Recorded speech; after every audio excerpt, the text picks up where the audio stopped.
What's going on, everyone? It's Bales, and welcome back to another AFL Fantasy Trade Talk ahead of round 11. So we've got this final week before the buys hit. So again, we've probably said the last couple of weeks now, it's important to be taking buys into account when making your trades.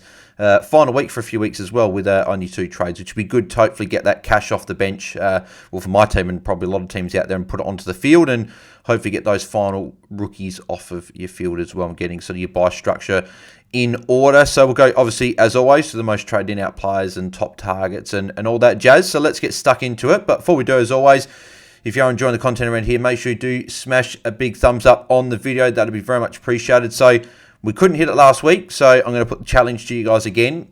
200 likes on this video would be fantastic. We got close last week. We just need about another 20-odd, 30-odd people to do it. So if you can smash thumbs up and get us 200 likes, it'd be very much appreciated. And also make sure you do subscribe to the channel if you haven't already. Time recording, we're 1 away from 2,300. Hopefully that's hit by the time this video is out. But next goal will be 2,400. And then 3K will be the big goal by the end of the season, hopefully. So if you haven't subscribed, make sure that you click the subscribe button. Okay, all right, let's get stuck into it. So most traded in-out players. Alex Sexton, the most traded in player of the week. Not really too much of a surprise there. Nearly 14K jumping on him, and he'll be brought in by a lot more by the time his game rolls around. Break even at 15, 126 on the weekend against, well, past week against Geelong. It's just frustrating he couldn't do this at the start of the year. Like, obviously, he had a solid score round 1 or opening round. Obviously, wet weather round 2, and then got thrown forward in that game. He was in the Magoos for a while, and then to come back with back-to-back solid scores. But that 126 on the weekend is obviously really good, because not only did it mean he's going to shoot up a lot in price over the next few weeks, he did obviously last week, but now he's got a low break even. That's going to mean his price cycle now through the buys. He's the perfect play to hold for these 3 games here. Trade him at his buy, but I'm not really opposed to keeping him post that if he's got the role still when Will Power comes back. So could be a solid, is a really good play, and I'm a big fan of bringing in Sexton this week. Joe Richards is next, top rookie sort of downgrade that people are looking at again this week. He's still under 300k, which is good. Still got a negative 14 break even, 297. It's almost the last week to grab him, just because he'll potentially be 350 next week, depending on how much he goes up. So, well, look, if he gets a 58, he's going to be over 350. So I think it's probably the last week to jump on him. So, yeah, I'd be looking at him if you didn't jump on him last week. Joel Frazier's a good target if you have already got a Joe Richards. Has looked good as the dog goes nuts in the background for some unknown reason.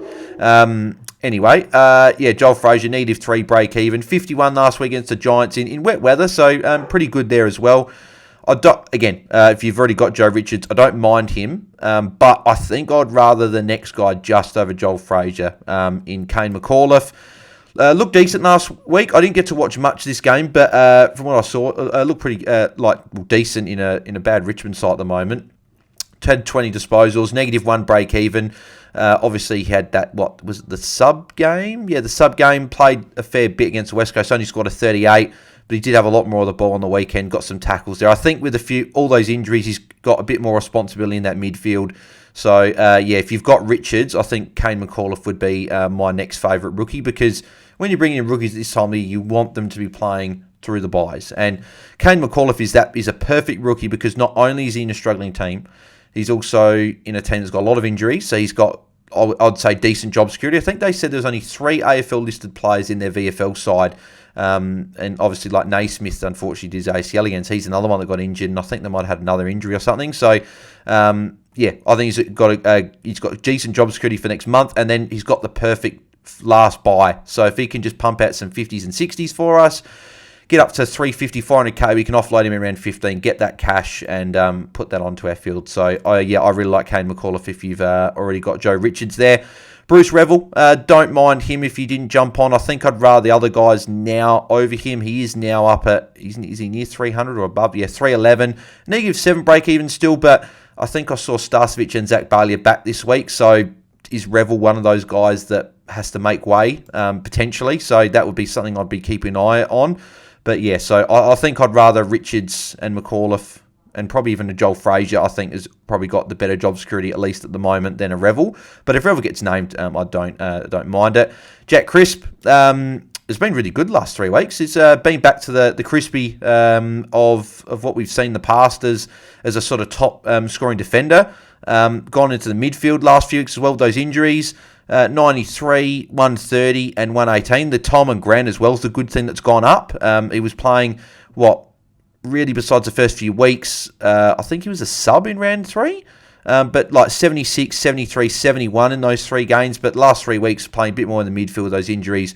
He's had high time on ground, got more of the ball, the tackles are up, and obviously the scores are there. So I don't mind it at 737. Got that final buy as well, so at worst it's a buy play. You can make a bit of money from it, and you can flick him to another defender, or even a midfield if you bring him in your midfield at round 15. So yeah, I don't mind the Jack Chris move. I haven't looked at it myself, just doesn't work for my team, but I don't mind if you're looking at that sort of play. Ryan Marshall's next. Yeah, far out. There's not really much to add. He's just a very, very good player, isn't he? He's a gun. We know this. He was, I think, the top scoring player the back half of last year. Obviously had that niggle. I do feel sorry for those coaches that jumped off him after this game here. When you see these 2 scores, you probably go, yeah, obviously not great. But really, since round 3, take those 2. Again, you can't take them away, but if you just outside of those 2, he's gone over 115 in every game. Well, 117 in every game, and 4 of those scores are over 135. So the ceiling is there. He's essentially, I think Mitch made essentially hit the nail on the head. He is a premium midfielder that gets a bonus 30 to 40 points a week on hitouts. It's crazy. That's why, again, if you take away the 35 points here, it's a 129. Take away the 39 points here, it is a 132. So, it's just crazy how good he's been going. And he plays high time on ground as well. 92% last week. Yeah, just really good time on ground there. In terms of bringing him in, break even 61. I think if you can do it without breaking your team too much, I think it's a really good option. I'm looking at doing this next week with Ryan Marshall, but I'll talk about my trades after. There is a world where I do bring Ryan Marshall in this week.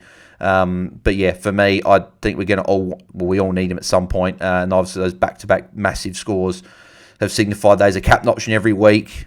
So, yeah, I really like it. If you've got the cash to do it, yeah, definitely 100% go for it. And we've got Clayton Oliver as well. Also another really good option. Got the Saints this week. Good matchup there. Looked good last week. Scored a 94, and that was with being tagged by Dom Sheed. The time on ground took a little bit more of an uptick as well last week, 79%.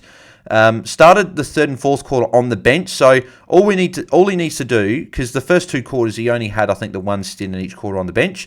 It was the last 2 quarters where he started on the bench, played for 10, 15 minutes, and come on for a little stint, and then he might jump back on the ground with a couple minutes to go. If he can just play the rest of those, so every quarter starting on the ground and not have the 2 stints, we'll see that rise to that 81, 82, 83, 84% mark. So. And I think we'll start seeing that in the back half of the year. He's got another week's rest in round 14, so decent run of fixtures as well. So yeah, I really like Clayton Oliver. I think he's going to start putting out a few more of those 110 scores. Whether he averages 110 for the year, it's going to be hard just because the essentially no preseason, but he's looking better each game from what I've seen. So yeah, really big fan of Oliver as a target. And if you're looking for a defender downgrade, I guess Ethan Phillips is probably your pick. Scored 39, but from what people were saying, played pretty decent. Didn't get to watch too much this game as well. I was at the Essendon and North Melbourne game at Marvel, so people said he was solid. 39 in wet weather against Port. You're obviously not going to expect a huge score, but 211. I'm probably looking at him next week as a downgrade option. I think he'll have decent job security. The big thing is, I really hope Hawthorn name him with Sicily. Sicily might come back this week. I really hope they name Frost, Phillips and Sicily. It'll not only be good for Phillips and him moving forward, but also be good for Sicily potentially as an option as a sort of underpriced defender, because if they've got the 2 key defenders, it means Sicily can go back to that free roaming intercept role that we saw him be a huge scoring defender last year. So that would be something I'd be looking at, and I think Phillips is a potential downgrade if he's named this week. Then you've got guys like Zorko, Heaney, both got the buys next week. But again, if you can fit them in your side, I don't mind jumping on early, especially a Zorko who I don't know if you guys have seen his next 3 games with a run. Obviously, the bye is in between, but his next 3 games, he's got Hawthorn this week at Marvel. Then he's got Bulldogs at Marvel, St Kilda at the Gabba. I know then he goes into Port Adelaide, but look, those next 3 matchups are absolutely ridiculous. My plan is to try and bring him in round 13, if I can try and facilitate that. Obviously, getting Marshall next week, I'll have to try and see if I can fit Zorko in. But yeah, I think we all need to bring him in. If you jumped on him, kudos to you for jumping on. I wish I did now as well, looking at it. Then you got Tom Green, not a bad option. I'm still a fan of waiting till post his bye, but I don't mind if you want to go early. Geelong, decent matchup. I think he could cop a tag from a Blitzarves or even an O'Connor or something. We'll have to see what happens there. And Will Day is interesting. 109 last week, 724k, break even 84. You really could look at it. 85 as well. And then 109 was against Port as well. So I'm probably not quite as much of a fan of Will Day. If he's a defender, I'd be more of a fan of it. But straight mid, I'm not sure. I think you've got guys like Oliver and Tom Green around the same price. I'd much rather those guys. And I don't know if I'd want all these value options in the mids when we want to start trying to paying up for these guys. But hey, I couldn't talk you out of Will Days at a cheap price and could make you some cash. And he's got the round 15 buy as well, which works. Was it round 15 he's got the buy? I think it was. Which, if that's the case, it works well because then you can hold him for 3 weeks, wait till the buy, and then offload him. Yeah, round 15. So it could be a potential play there. Moving to the most traded out players now. Let's get this up on the screen. If it wants to load and sort them out, that'd be nice. Here we go. So Will Graham, top trade out player. Yep. If he's named this week, you could realistically hold. He has got a break even of, I think it's still 37. So if he comes back in this week, he could still make some cash. But if he gets you the upgrade that you need, I don't mind. I think a common trade this week will be a rookie like a Garcia, a Cadman, a Thomas, someone like that down, and going a Graham up to a Sexton will be quite popular, or even a Fisher. Colin McKercher, yep, he can go. 4,500 and jumped off him. He's not obviously playing this week. That's obviously what we thought was going to happen. Then they got the bye, and there is really no guarantee he's going to be back after that. We don't know how he's going to how this foot issue is going to be playing out. So I'd be happy to trade. Is it a decent? Is he over 600 or just under 600 now? 592. He's got a low break even. Hey, if you can do your trades around him and he's still on your bench and you can go like a Graham up instead, then I'm all for that. Because you could just hold him and hope that he comes back post the bye. But if you need that extra cash to go him up to someone, that can definitely happen. Nat Fyfe, yep, he can go post that, 118 that he got, a few weeks ago. He proceeded to then be the sub and scorer, was it 28 or something? Yeah, 28, then he got a 58 and then a 61. So just, unfortunate for those coaches that were holding him there. But yeah, it's time for him to go. He's going to start bleeding cash as well if you don't jump off. So I'd be fine to jump off him. Again, realistically, if he's not your biggest issue, you could hold because he's got a good buy. But I think with guys like him, you want to try and get him up to... you can even go him to Sexton and make money. Not very much, but you still make a bit of money there. Blake Howes, he's got the Saints this week, so you could hold him for one more week. I know he's got his break-even would be up there now, wouldn't it? In the 60s or 58 break-even. Went up 3k last week. I'd probably hold him for one more, to be fair, with the Saints matchup. He's got round 14 bye. He could be handy through the buys, so I'd still rather fix red dots than trade Howes out. But again, if you need that extra cash on top of his head to get the upgrade you need, I'm happy to trade him out. Garcia, yep, can go. He's not in the team. He got a 130, I think, in the VFL and looked decent. So we'll have to see if he comes back in. With Saints struggling, there is a chance he does come back into the side. So... just keep an eye on that. But if he's not named, he can go. Matt Roberts can go. He got rested, but still, I think he's got a break even still of 99, I think. Yeah, well, now it's up to 100. Must have bumped up, obviously, if you're not playing. So it's 100 now. Yeah, it's just time for to go. Simple as that. He's got the bye next week as well. So, and there is no guarantee he comes back in.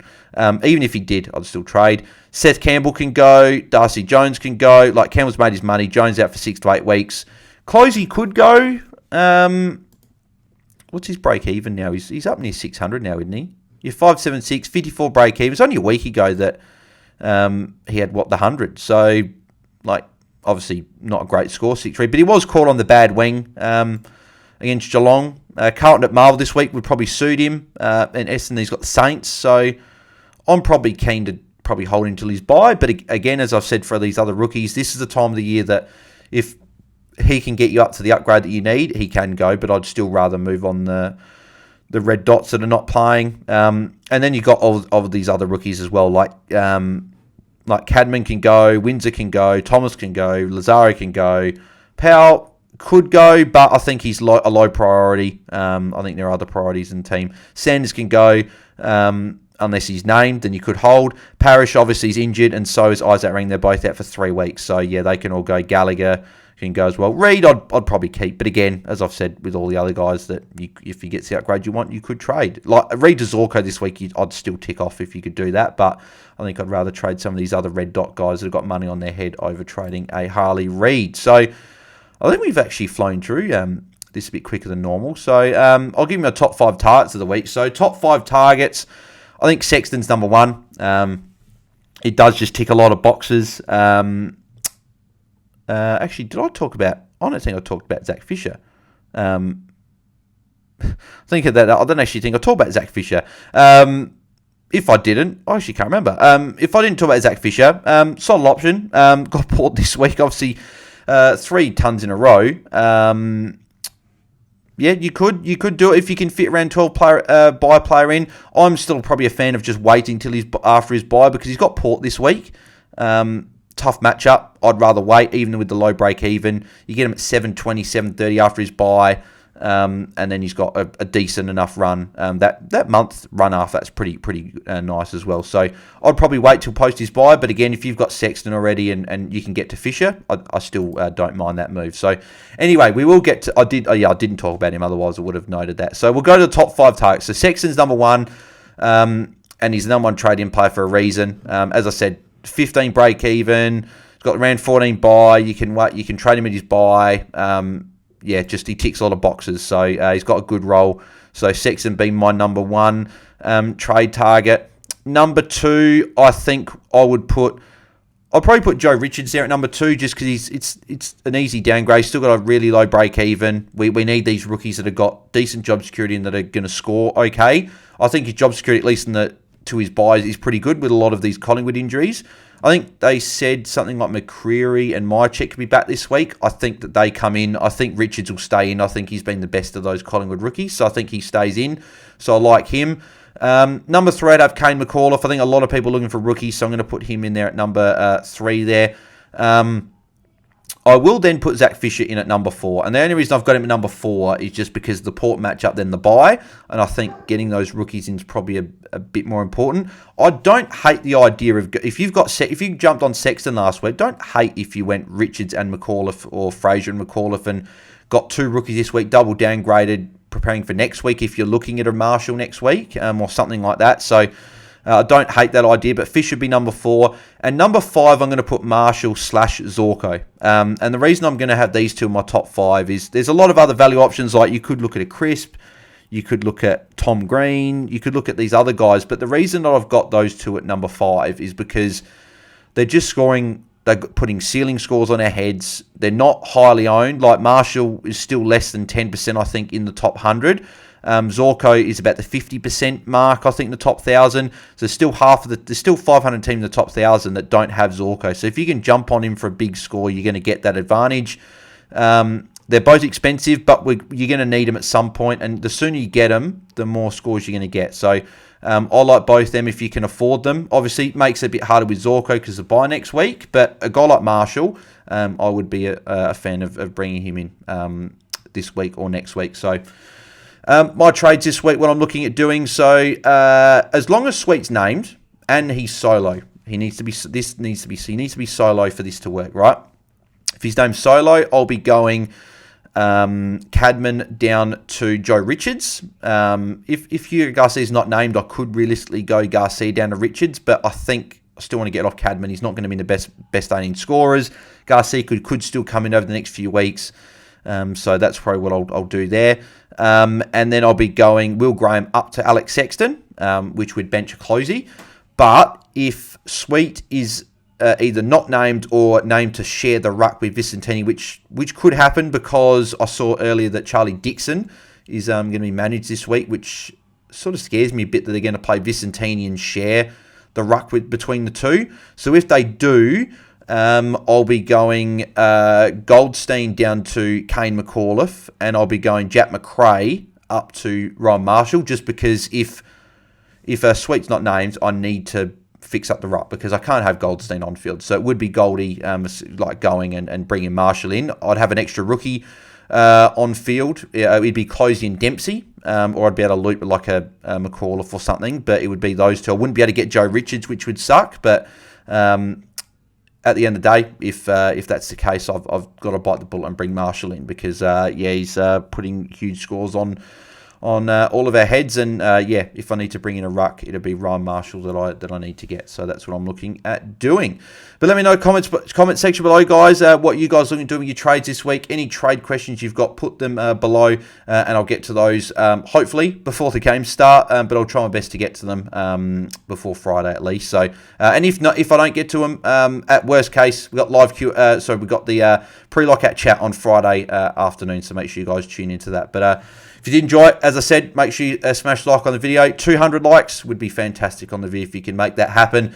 Subscribe to the channel if you haven't already. And I'll be doing, you've probably seen Mitch doing it, Ask Me on Q. I'm actually going to be getting around that now. So I don't think the link will be ready by the time this video drops yet. It will be ready soon, but it's sort of dropping just in time for buys. So that's going to be good for if you guys have got sort of questions that are team dependent. I can actually give you an in-depth answer. I can actually then have a look at your team, sort of give you more of an in-depth response and stuff like that. So keep an eye out for that. I'll probably drop the link to that whenever it's ready. So if you guys want to ask me a question on there, I can give you a detailed answer for that as well. It's just a small fee for the question, but if I don't reply to it within 24 hours, then you get your money back. So worst case is you just pop the question in again, or it is what it is. But so if you want to get around that, then that'll be ready soon. So beautiful. Thanks, guys, for tuning in. If you didn't check out last night's Q&A, make sure you do that. If you didn't check out the round recap with Selby, that was good chat with him. So make sure you check that out as well.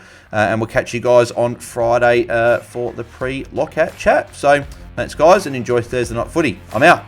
Cheers.